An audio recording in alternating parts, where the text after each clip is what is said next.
Hi everyone, welcome to this rather unique way of delivering the lesson this week. I do apologize that I wasn't able to be with you yesterday or Wednesday, depending on when you watch this. But I appreciate that you're going to look at this video, watch this video, and give it a go this way. So thank you very much for that. Obviously, I won't keep you for an hour and a half, but we will get through everything that we need to get through, but it will require you, to pause the video at certain times and to do a lot of thinking. Most importantly, make sure if there's anything that I speak about today or anything that you're confused about, you must let me know, okay? So let's start off. Now, what we're going to do is we're going to start off just by doing a bit of a warm-up, a mental warm-up, and we're going to multiply by 9 and 11 without a pen, without paper, without a book, without any writing materials, nothing at all, just our heads, okay? So we did this quite a long time ago, so you might remember how to do this. But if you don't, do not worry, but do practice this. This is a really cool way of, well, it's a really cool trick, almost like a magic trick. But it's also very useful for us when we want to multiply and divide by larger numbers very quickly without having to work things out. Now, it is important to work stuff out, but sometimes if we're so confident with our mental abilities, we don't always need to, okay? But let's give this a go. So mentally multiplying by 9 and 11. Now, let's use two-digit numbers. So if I write down a random two-digit number, let's go for 45. Okay. Now, I know that 45 multiplied by 9 is going to be 405. I didn't really do any working out. I'll explain what I did in a minute, okay? And I also know that 45 multiplied by 11 would be 495. Okay, now I did this completely randomly. I had no idea that I was going to choose a number 45. I worked it out as I was writing multiply 9 and multiply 11. That's when I worked it out, okay? So it's quite easy to do, but only when you know how to do it. It won't be easy at first, but the more practice that we have at doing this, the easier it becomes. So that's what I'd like you to do. I'd like you to practice doing this, right? Let me show you how it works. So let's go for a new two-digit number. Let's go for 23. Now, if we want to multiply 23 by 9, the best thing to do is multiply it first by 10. Okay, so over here, I'm going to write multiply by 9. That's what I'm going to work on first. Okay, so the first thing I'm going to do is multiply 23 by 10. I know how to do that. We know how to do that. Whenever we multiply a number that isn't a decimal number by 10, we just stick a 0 on the end. Yeah, so it becomes 230. So keep the number 230 in your head. I'm going to write it down here just so it's easier for you to see. But keep that in your head. Don't write it out. Don't work anything out. Or sorry, don't write anything out on paper. Keep the number 230 in your head. Now, what we've got here is 10 23s. 10 times 23. Well, 9 times 23. So we're going to take 23 away from it in our heads. So keep 230 in your head. First, take 20 away. What would you be left with? You'd be left with 210. And then take the remaining 3 away. So 210 subtract 3 gives us 207. Now, this might seem a bit difficult at first, but honestly, the more you practice it, like anything, the more you practice it, the easier it becomes and the quicker you get at doing it, okay? So now let's do the same with 23 times 11. Can you work out what the answer is before I explain the steps? So 23 times 10, once again, let's stick that in our heads. Don't write it down, but in your head, you should be seeing the number 230. And then that's 230 is 10 23s. We want 11 this time. So we need another 23, which means I'm going to add 23 on to 230. What is 230 plus 23? It's 253. And that's it. Now, if you aren't sure that you're getting them correct, if you feel like you're correct, but just want to check, make sure you've got a calculator with you, okay? And check your answers. And if they're not correct, then you're doing something wrong, which is absolutely fine. We're practicing, okay? But I do promise you, the more we practice this, the easier it becomes and the quicker you get it, okay? So you've got to stick with it and it will come to you. So let's do a few more. So we're going to do a few more together. And then I'm going to set you a task to do all by yourself, okay? So what I'm going to do is I'm going to write down a number. Then I don't want you to pause the video I want a little bit of pressure on you, okay? Not too much, but I don't want you to pause the video. I want you to just tell me if you can multiply that number by 9 and 11 before I tell you what the answer is, okay? So let's go for 34. Can you multiply 34 by 9 and 34 by 11 in the next few moments? And I'm going to tell you what the answer is very soon. So give that a go.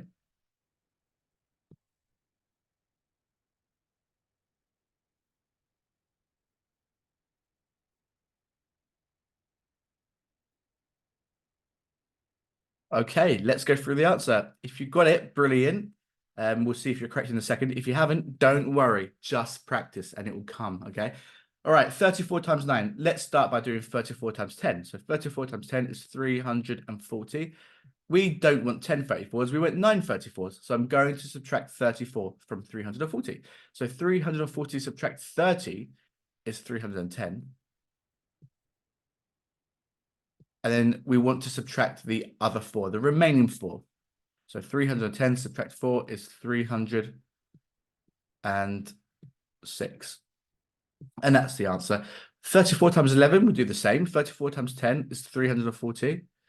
And now we're just going to add another 34 on top of that. So 340 plus 34 is 374. Okay, let's do it once more, and then it's your turn to do it all by yourself. Let's go for a slightly trickier one this time. Let's go for 65. I'll explain why this is tricky in a minute, but give it a go, and then we'll talk about the answer.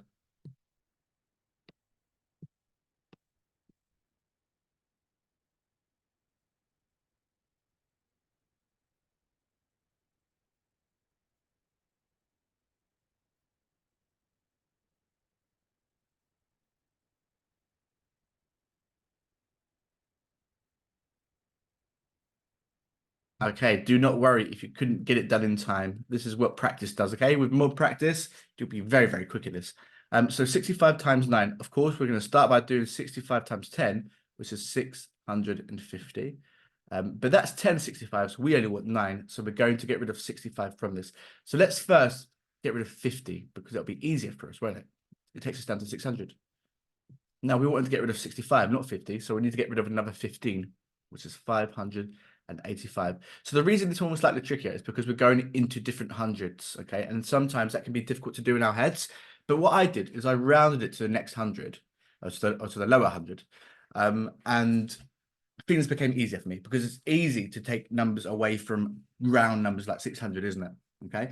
And then similar thing with multiply by 11, 65 times 11, 65 times 10 is 650. To add 65, you could probably do that in your head, but if you can't, do not worry, because we can do the same thing we did a minute ago. Let's add 50 first. That takes us to 700. But we didn't want to add 50, we want to add 65, which means we have another 15 to add.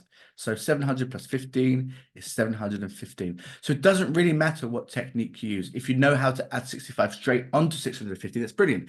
But if you need to round it to 700 and then add the additional 15, that's also brilliant. It doesn't matter the way you do it. What matters is that we practice doing this so that we're confident mentally multiplying by 9 and 11 in our heads. Okay, so your task, guys, is what I'd like you to do. I'll write the task as I'm saying it, is can you pick your own 5 two-digit numbers and multiply them by 9 and 11? Right, so can you pick your own two-digit numbers, but 5 of them, and multiply them by 9 and 11 using the same technique? Don't use any paper, any pen, any pencil. But what I'd like you to do is grab a calculator and check your answers, okay? Because it's important to see if you're getting it right. If you're getting it right every time, it's clear you know how to do this. If you're not, that's fine. But at least you know, so that you know that you need to practice it, okay? So give that a go. But also challenge yourself. Don't go for numbers like 12 or 11 or 10 or anything like that. Maybe go for numbers between 30 and 80. They're the more difficult ones. Maybe you can challenge yourself with a number in its 90s. But give that a go, and do not worry if it's difficult at first. The more we practice, the easier it becomes. Okay, so after we've done that warm up, let's move on. Well, now that we've done that warm up, let's move on to letter series, a type of verbal reasoning that we're looking at this week. Now, letter series, we've done this before. We did it a while ago, but let's remind ourselves of how it works. If we were to rank types of verbal reasoning from in a category of being easy, medium, or hard, personally, I'd rank this as medium. I wouldn't say it's easy, and I wouldn't say it's too difficult. I'd say it's somewhere in the middle, but we're all different. So if you find this super easy, great. If you find it super difficult, don't worry, we're going to fix it. Okay. The most important thing is we learn how to do this, that we know how to do this. Okay. So the way it works is you are given 5 pairs of letters: FA, GB, HC, ID, JE. You need to figure out what the next pair of letters would be. Now, if I'm completely honest with you, this first question that I've given myself to do is the easy one. But I like giving the easy examples to myself because then you can see the explanation, how the explanation works. Then you can apply the explanation to more difficult questions, which you're going to do in a second. Okay. Now, the way it works is you have, and the alphabet on top is there to assist you. It's there to help you. And I'd always use it. And when you do your exam, usually you get the alphabet written out for you if you have this question type. If you don't, you can write the alphabet out, and you should, but be mindful of timing, okay? But I'm fairly confident that in most cases you're given the alphabet all written out for you, okay? So the way it works is there must be something going on between these pairs of letters. There must be some sort of relationship forming between them. And more often than not, what's happening is we need to compare respective letters. That means we're going to compare all of the first letters together first. So in this case, if we compare just the first letters and forget about the second letters, we've got F, G, H, I, J. And if you haven't realized already, if you look at the alphabet above, from F to G, we're essentially adding 1, aren't we? If you think of this as a number line, we're just adding 1. And then G to H, we're adding 1. H to I, we're adding 1. I to J, we're adding 1. So on every single occasion, we're adding just 1. So to get the next pair of letters, I know that I need to add 1 to J, and that gives me the first letter of the next pair. So the next pair must begin with K. And then we move on to the second letter. And look, we've got A, B, C, D, E. We know we don't really have to use the alphabet here, but let's just do it anyway. So we've got A to B, add 1, B to C, add 1, C to D, add 1, D to E, add 1. We're adding 1 every time once more, add 1 to E, and we land on F. So the answer is KF. Now, like I said, this was the easy one. And they do get a lot more difficult than this. But this doing an easy one at first allows us to understand the concept, yeah, and the explanation. So what I'd like you to do is get that explanation and apply it to the next question. So I'm going to show you the next question. Once I've read out the letters to you, can you pause the video and give it a go and then press play when you're ready for the answer? But make sure that you give it a go yourself. Don't worry if it goes wrong, but you must give it a go yourself before you hear the explanation, okay? So your question is, we've got WHTJQLNNKP. In the next 1 minute or so, can you tell me what would be the next pair of letters? So pause the video, have a go, and play the video when you're ready to give your answer. Okay, so let's compare the first letters. So we've got W, T, Q, N, and K. So let's go to the alphabet and first find W. So here we are, W. Now we're going from W to T, T to Q, Q to N, N to K. So firstly, W to T. Now you'll see that T is behind W in the alphabet, isn't it? Okay, so we're going to go backwards this time. So subtract 1, subtract 2, subtract 3. We're taking away 3 this time. We're not adding 3. Subtract 3. And then T to Q, subtract 1, subtract 2, subtract 3. Once again, we've subtracted 3 on each occasion. From Q to N, subtract 1, subtract 2, subtract 3. And it's quite clear what the pattern is going to be. From N to K, subtract 1, subtract 2, subtract 3. On each occasion, it's subtract 3. So why would we change it now? There's no need to change it. We go to K. We're going to take away 3, minus 1, minus 2, minus 3. We land on H. So we know that the first letter for the next pair will be the letter H. And then we're going to move on to the second pair of letters. So we've got second of the pair. So we've got H, J, L, N, P. So we start on H. How do we get to J? We add 1, add 2. From J to L, add 1, add 2. From L to N, add 1, add 2. From N to P, we add 1, add 2. We're adding 2 every single time. We must add 2 again. Add 1, add 2. And I've got my answer. My answer is HR.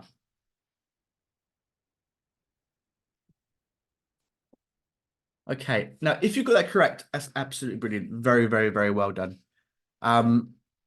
If you didn't, it really isn't an issue, okay? As long as you understand what went wrong, as long as you know how to fix it next time, that's the main thing, okay? With anything in education, the most important thing is you learn something, right? That you don't always have to be the master at everything. You don't have to be perfect at everything straight away. The most important thing is if you didn't understand something, you do eventually learn it, okay? So we're going to do another one. So here we've got W, X, S, A, O, D, K, G, G, J. Once again, can you pause the video and press play when you're ready to give your answer?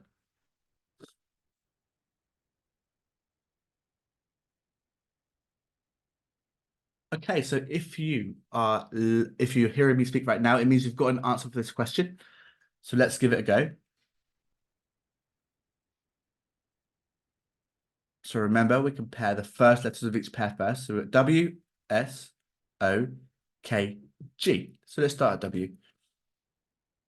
So from W to S, what do we have to do? Well, now S we know is behind W. So -1, -2, -3, -4. S to O, -1, -2, -3, -4. From O to K, -1, -2, -3, -4.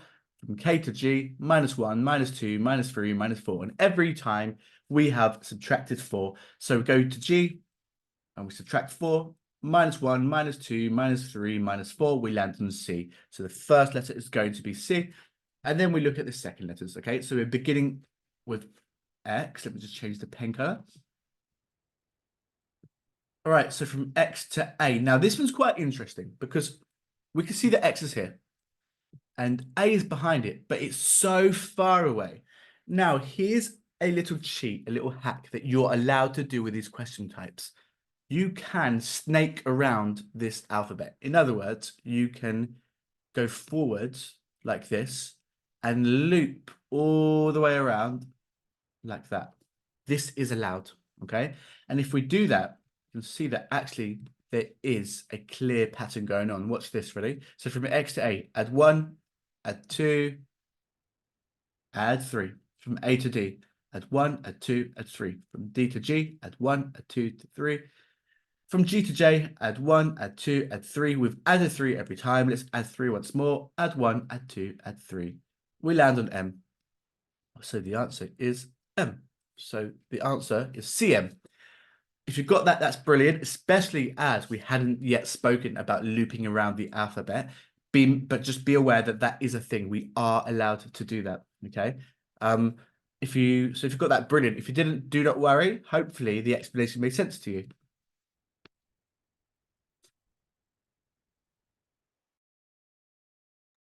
All right, the next question is on the screen. So once again, can you pause the video at this point, have a go, and then press play when you're ready to give your answer? Okay, so let's compare the first letters, W, V, T, Q, and M. All right, so we start at W. To get to V, we subtract 1. From V to T, we subtract 2. From T to Q, we subtract 3. From Q to M, we subtract 4. So can you see what's going on?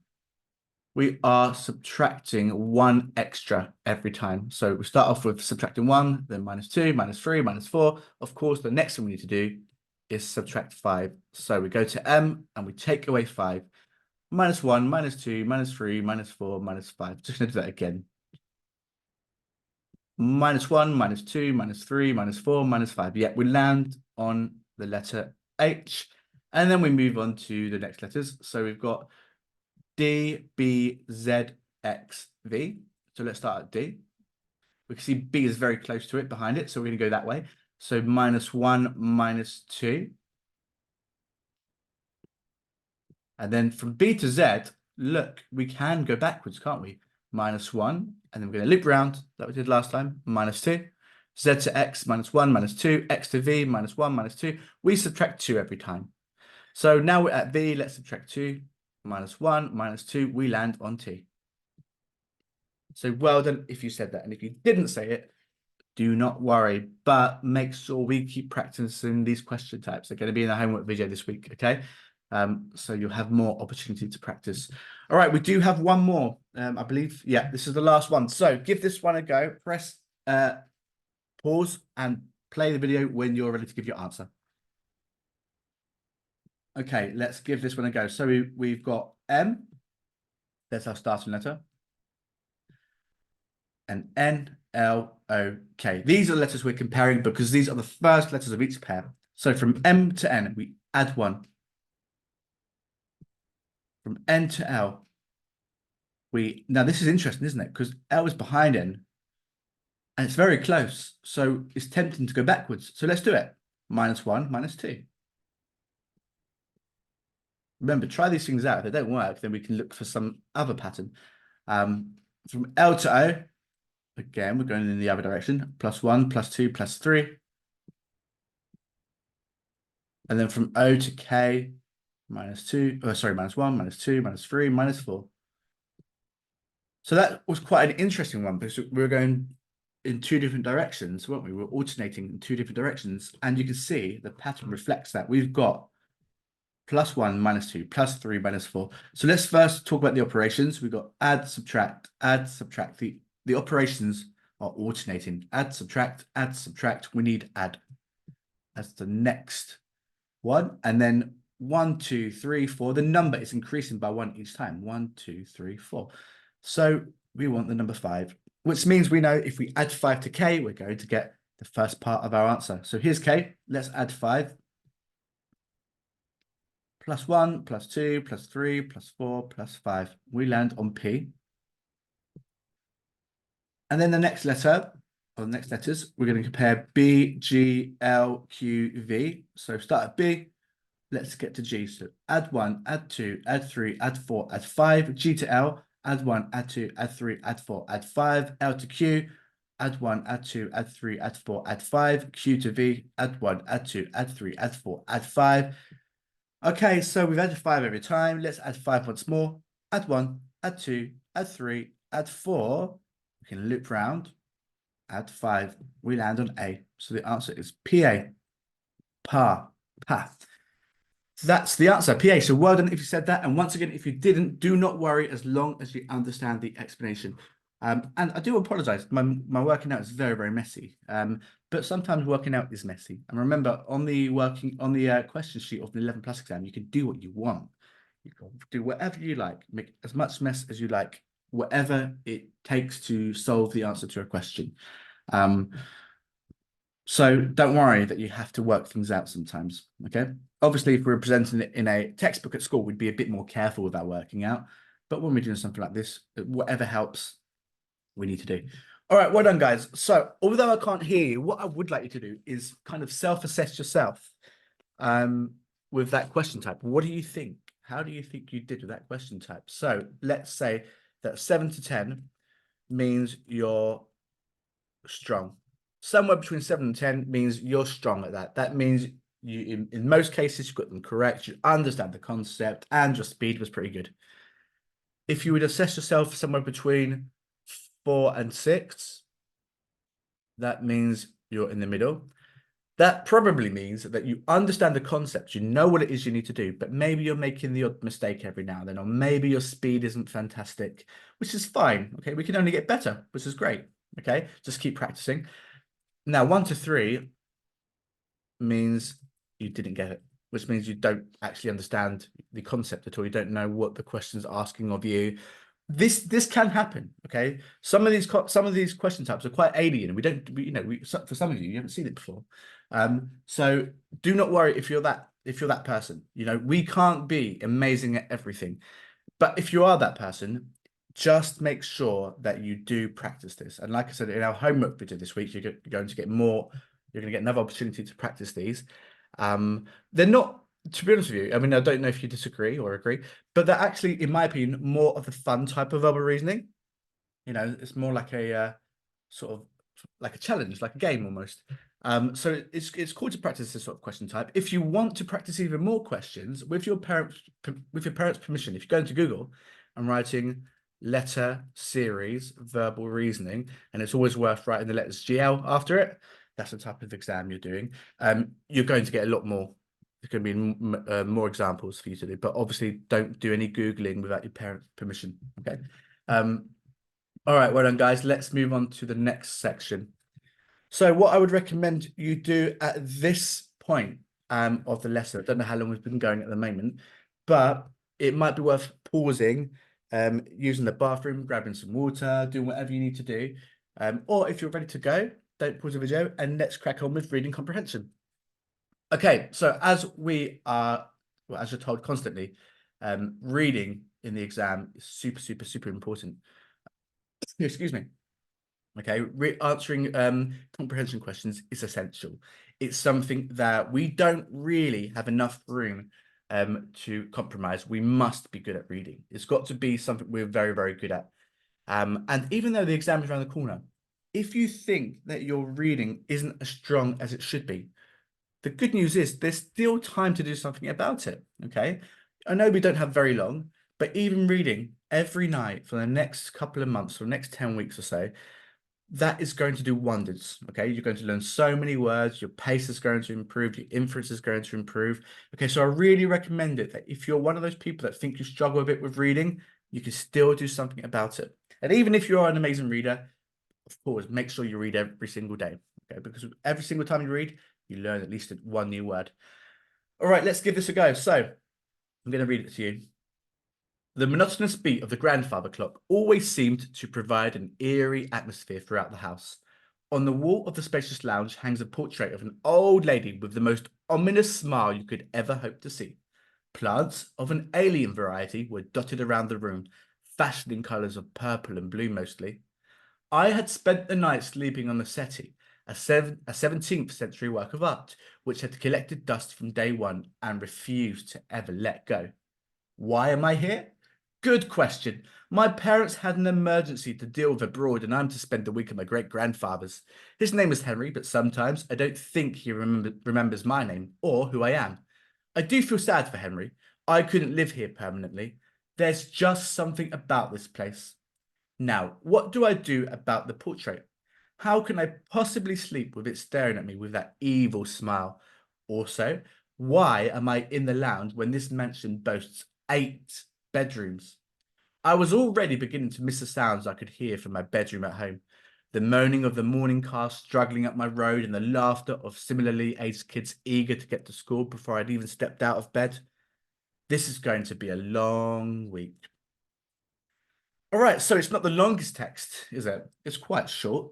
Now, something that you might notice as you're reading through a text like this is there might be the odd word that throws you. There might be the odd word that you've never heard before. This is deliberate, okay? When you do a reading exam, they are not going to give you words they know that you know. They are going to give you words that you don't know. It's going to happen. You're going to see some words that are quite unusual. So in this text here, we've got a few words to talk about. I think maybe 4 or 5 words we could probably speak about, but let's speak about 3 of them. Okay, so we're going to speak about the word monotonous, we're going to speak about the word ominous, and eerie. So we've got monotonous, eerie, and ominous, and they're all within the first paragraph there. Now, the reason that you get words that you might not understand, that you might not have heard before, is because half of the job that you need to do is work out what they mean based on the context. So I'm going to help you with right now.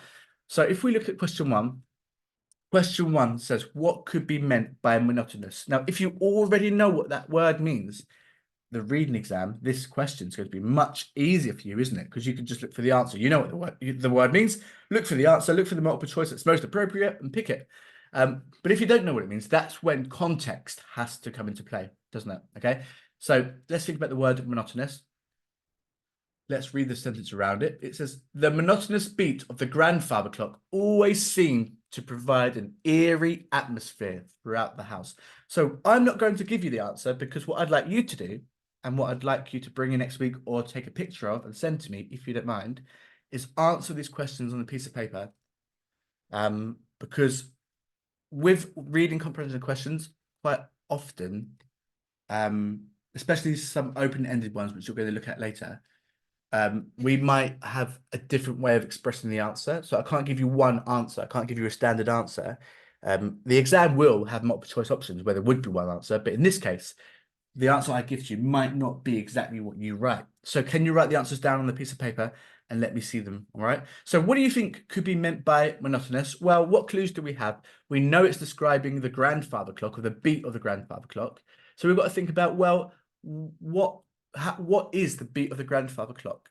What is it? How does it sound? What could monotonous mean based on the fact that it's describing the beat of the grandfather clock? Does it mean slow, fast, loud, heavy, repetitive? What could it mean? Now, if you like, you can define these yourself. You can look in a dictionary, or look on Google to find out what these words mean. But do please, and this is really important, can you please give this a go before you find out for yourself what the words mean? It's very important you give it a go first. Okay. Then we've got question 2. What could be meant by eerie? So let's read around that. It says, the monotonous beat of the grandfather clock always seemed to provide an eerie atmosphere throughout the house. Now, something that I think is very helpful with this question is, if you don't know what the word eerie means already, the grandfather clock might not help you too much, especially if you don't know what monotonous means. So what you could do is think about the atmosphere generally. Think about the story as a whole, and think about what the atmosphere of the story is like. How does this character often feel throughout the story? Do they feel happy, cheery, excited? Or are they more worried, concerned? Okay. And based on that answer, it will help you understand what eerie might mean. Okay. And then if we move on to question 3, what could be meant by ominous? Again, this is a tricky one, but this is where reading. All right, actually, I'm glad this question's come up, because there's an old argument which says what you should do. You should read each question one at a time and look for the answer in the text, rather than reading through the whole text and then reading through the questions. And I absolutely think the latter way of doing things is much, much, much better, way more convenient. Okay, because if you read through the whole text first, this question, becomes much easier to answer. I'll explain why in a second. If you read one question at a time and look for the answers, you're not going to have context. So what I mean by that is, if someone hadn't read this text yet, right? Let me cover this text for a second. If someone hadn't read the text and the question said, what could be meant by ominous? Well, they don't have any information. They've got to look for the word ominous, yeah? So they go to the text and they find the word ominous, and it says, on the wall of the spacious lounge hangs a portrait of an old lady with the most ominous smile you could ever hope to see. There is no clue there. How can you answer this? Okay, you probably, some people might be forgiven for thinking that it means happy, because when we smile, we're usually happy. But that's not what it means. Quite the opposite. And if you read the whole story, you have the context to be able to work this out, because later on in the story, it says, how can I possibly sleep with it staring at me, referring to the portrait, with that evil smile? So it clarifies that the portrait has an evil smile, and at the top it says it has an ominous smile. These are synonyms. Ominous means evil and threatening. Okay, and I shouldn't have given you that answer. I do apologize. You're supposed to answer it yourself. But I do think it proves exactly why we should be reading through the text before we attempt any questions. Okay, I know that your teacher, another tutor, might tell you differently, but I strongly recommend that you read through the entire text before answering questions. Context is so important. All right, question 4. What type of figurative language can be found in paragraph 2? Okay, I'll let you read that. I'm not going to say any more because I want you to be able to answer these questions without any help. Then we've got question 5, which is, is this personification? Think and discuss. Now, we can't discuss it because you're not here, but do think about it and let me know on that piece of paper, write your answer. Is this personification? Because we could argue maybe that it is, but we could also argue maybe that it isn't. And the reason we can argue both is because if we think about what personification is when we make something that's not human behave like a human. Now, this portrait is staring at this character with an evil smile. Is that personification? Because it is a human, right? It is a human staring at the character. So surely it can't be personification because we can't personify humans because they're already people. Or is it the fact that it's not a human, it's a portrait? It's not a real human, it's the portrait that's staring at the character. So what do you think? Do you think that this would be considered personification? Let me know. And if you could let me know why you think your answer, that would be amazing.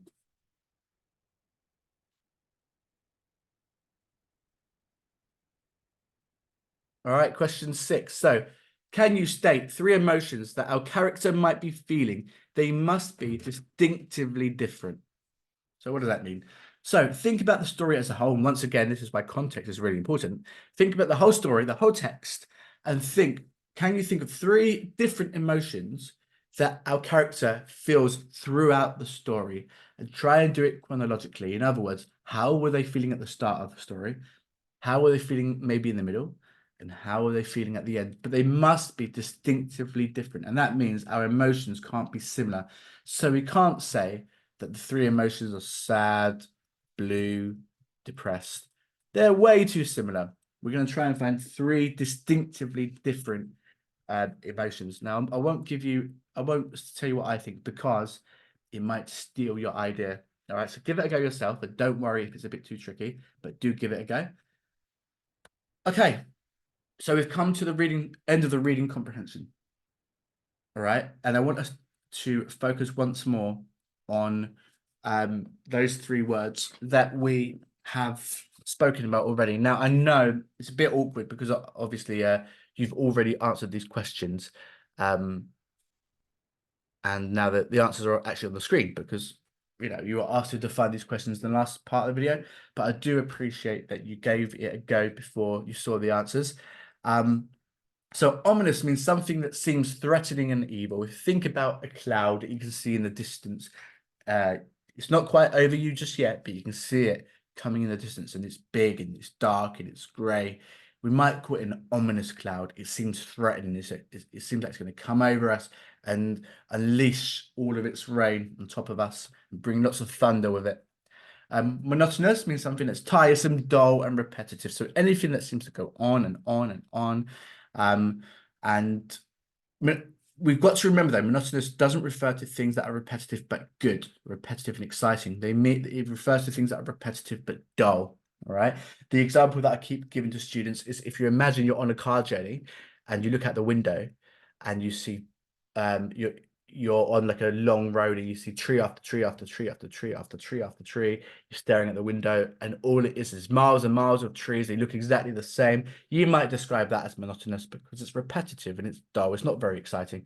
And then finally, we've got the word eerie, which is a feeling of creepy discomfort when we feel a little bit creeped out by something. Okay. So if you think back to the story that we just read a minute ago, the whole atmosphere was creepy, wasn't it? Because we had that portrait with that weird smile or that ominous smile. We had that grandfather clock that was making the repetitive beats. Yeah. We had that very old settee, lots of dust. Okay. So can you write the next part of the story? And this needs to be 1 or 2 paragraphs. If you can do more, that'd be amazing. But at least 1 or 2 paragraphs. Now, what I'd like you to do is focus on the words that we just spoke about. So ominous, eerie, and monotonous. Can you use them again? I know they've already been used in that story, but if you could use them again, that'd be great. But we mustn't neglect the things that always make storytelling good. All right. And that's a problem that some students have. what happens is they learn a new skill and they focus only on that skill. We need to incorporate all skills, okay? So let's not forget to use adjectives and adverbs. Let's not forget to use different forms of figurative language, such as similes, metaphors, personification, maybe some hyperbole, maybe some onomatopoeia. Show, not tell, and inference opportunities. This is what skillful writers do. All of you are skillful writers. Okay, so make sure you do this. How do we do that? We don't say that our character is sweating. We show that they're sweating. Okay, so here's an example. He started to sweat. Rather than saying that, what could we do? Beads of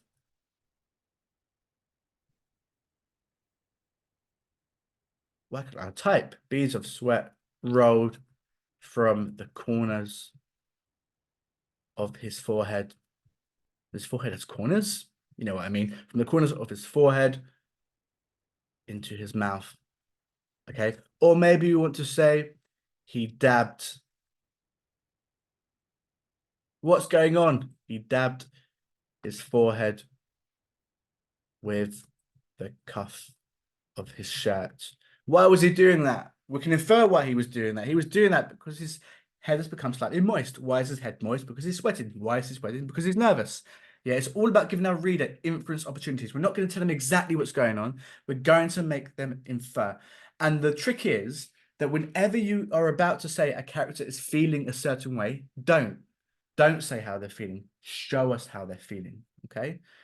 All right. And then finally, we want to use ambitious vocabulary. Besides ominous, eerie, and monotonous, which we're going to focus on, let's see if we can use any more ambitious vocabulary. And we have looked at so many different words this year.